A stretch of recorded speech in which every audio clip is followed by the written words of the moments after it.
Let the words of my mouth and the meditation of my heart be always acceptable in your sight, O Lord, my strength and my Redeemer. Amen.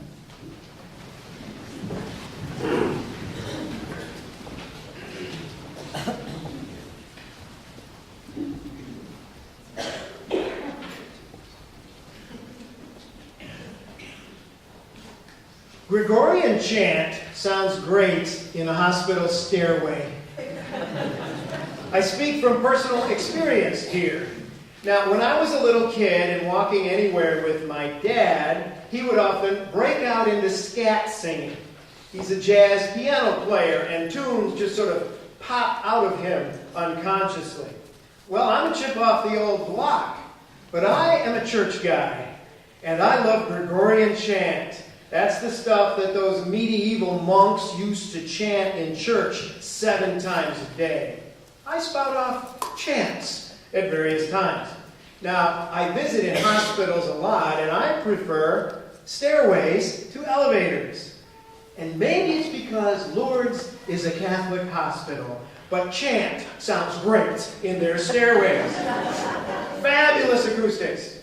Now, one of these days, I'm going to get caught when I run into somebody, and they're going to see me as really weird. Again. But I want to say that you all know a little bit of Gregorian chant. If you've ever been to a choral evensong in the Episcopal Church, or been to a sung Eucharist, you've heard it. And at this time of the year, we are singing it. O come, Emmanuel is a haunting Advent prayer set to Gregorian chant. Emmanuel is a word from the Christmas story in the Gospel of Matthew. Emmanuel means God with us. For Advent season this year, I'm talking about the Incarnation, the idea of the one God taking on human flesh. It's the Christmas story. And it's all about Emmanuel, God with us. The Incarnation is a paradoxical claim, as the wonderful writer Frederick Buechner points out in his book, The Faces of Jesus. Jesus is fully human. Jesus is in some way also fully God. But this wasn't a doctrine first. It was an experience first. It was the experience of the simple men and women who had actually known Jesus of Nazareth. They talked with him, and they ate with him. They saw him angry and sad and happy and tired. And finally, they saw him dead.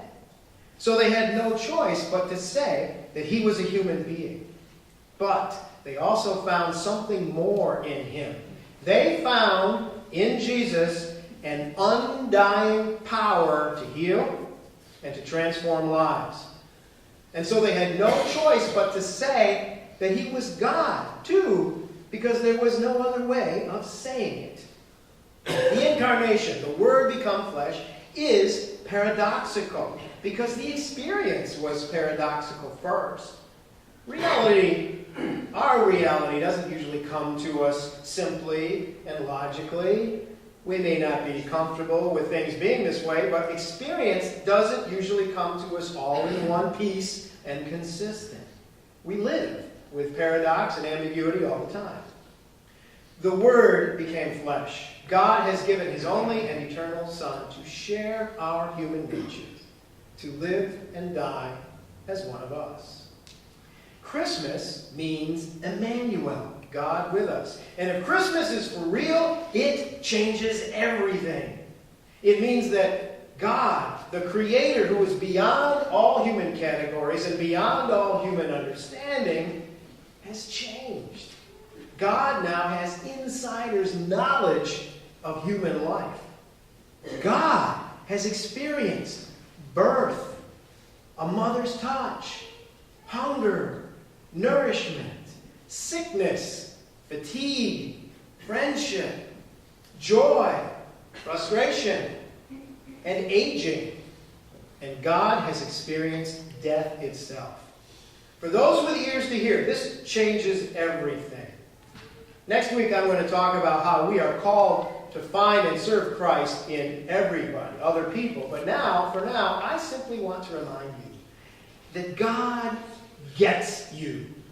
God has felt what you feel.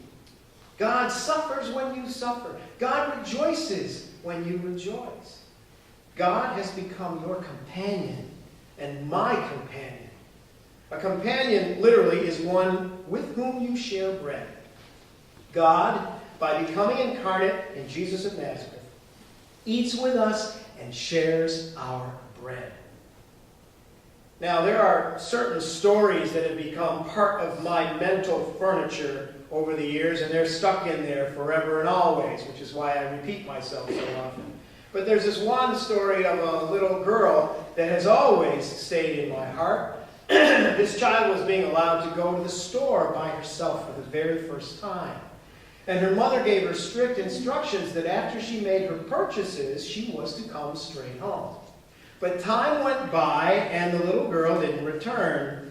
Her mother called the store eventually, found out that her daughter had been there, but had left some time before.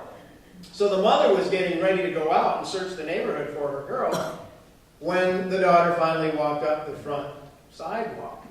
Mom was first relieved and then really angry. She said, "Where have you been?" The little girl said, "I'm sorry, Mommy, I know I'm late. But my friend Jane broke her doll, and I had to help her fix it." The mother said, "You were helping Jane fix her doll." The girl said, "Well, really I couldn't. But I sat down with her and I helped her cry."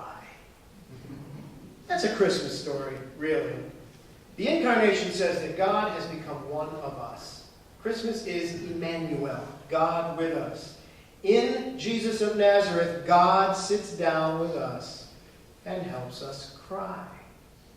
Now, of course, my own daughter Marie put it even better, and I will tell this next story until the very day I die. Marie has autism, and you may know that people with autism don't like eye contact. It makes them uncomfortable to look you in the eye. Well, there was that time when I said, "Marie, I love you." And she said, "I love you too," but she wouldn't look me in the eye. And I knew, of course, that she didn't like eye contact. But out of frustration that day, I said, "Marie, why won't you look me in the eye?" And immediately, without eye contact, she said, "Because I can look you in the heart." It was her gift to me. And it is an enormous gift, and I will hold it in my heart the rest of my life. She really can look me in the heart. She really does have that kind of empathy. But that part of the story is just for me. It's one of those heartwarming dad stories. The reason I keep telling it to other people is that there's more to that story when you think about it. You see, in that moment, Marie was a prophet of God. Marie was an angel of Christmas.